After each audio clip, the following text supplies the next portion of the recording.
Have you heard the criticism that broadcast news, radio, television and print tends to be bad news and that good news doesn't get much of a look in? I suppose if you think about it, it makes sense. Nothing happened, business went successfully, went to bed happy isn't news, whereas something terrible happened in the past or something horrendous is going to happen in the future tends to get our attention, and it appears to be news.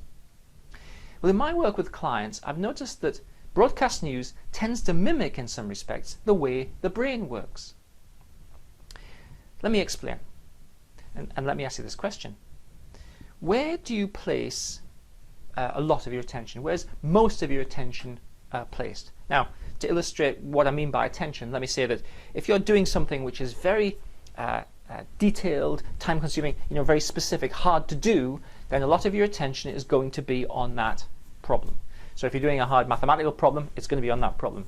If you're trying to fix something mechanical, it's going to be on that problem. So your attention is something that you can focus. It's like the light of attention is focused on the problem, and that helps you to keep it in mind and to work your way through it. If, however, you're doing something which is quite automatic, such as driving a car, relatively little of your attention is on that task. And your own experience will say that, well, it will tell you that often when you're driving, your mind's miles away, elsewhere, and you're just kind of driving on automatic pilot. So the question is this: where is a lot of your attention placed?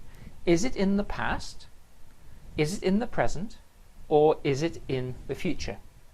Well, of course, some of the answer will depend upon what you're doing, but actually I think it's relatively rare that we're doing tasks which are so complicated that they require a lot of our attention.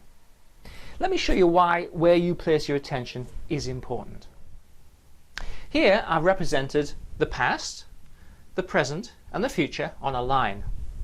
Now my question to you is, and it's not a question you're going to perhaps easily answer, but it's worth thinking about and spending some time investigating. Where do you place a lot of your attention?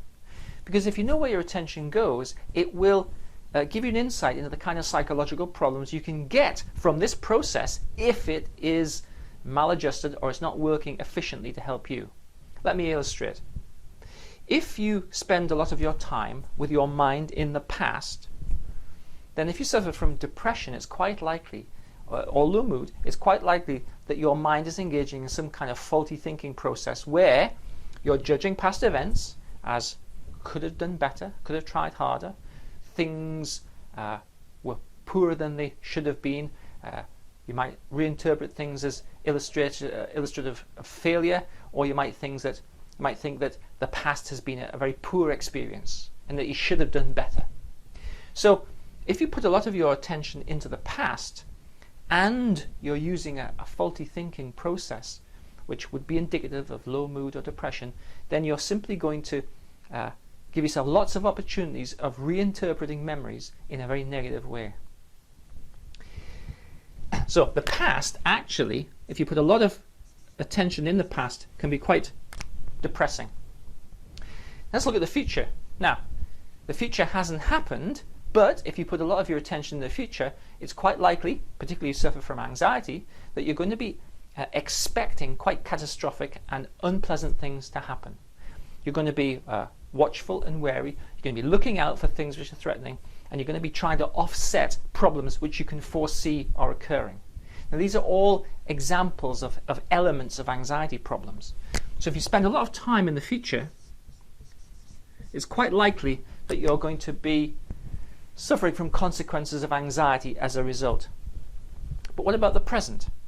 Well, actually, when I speak to people and I say, well, in the present, where are you? Quite often, people say, well, actually, things are okay.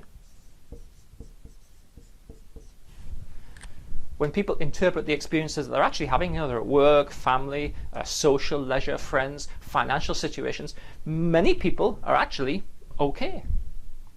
There isn't really as much of a problem in the present, because in the present, you see, you have some control and you're able to do the things that you need to do to make the things happen that you need to happen to have an event-free life, in a sense, a no-news life. Nothing happened, business went okay, went to bed happy and contented. In the present, you have all of your power and control to enable things to happen as you wish them to happen.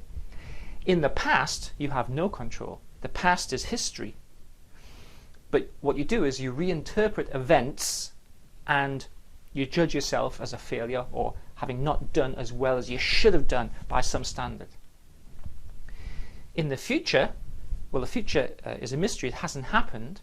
Therefore, in the future, your brain is imagining quite catastrophic, terrible, unpleasant, really horrible events.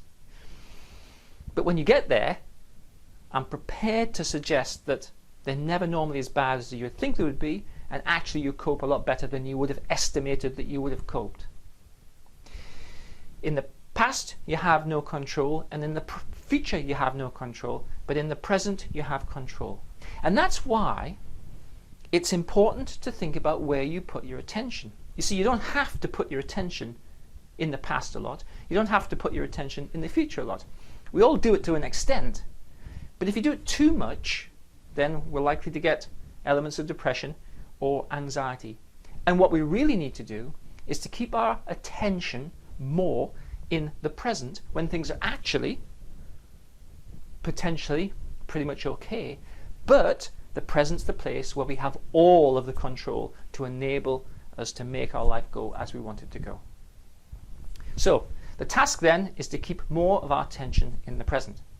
In the next film, I'm going to give you 3 ways that I often suggest for keeping your attention more in the present.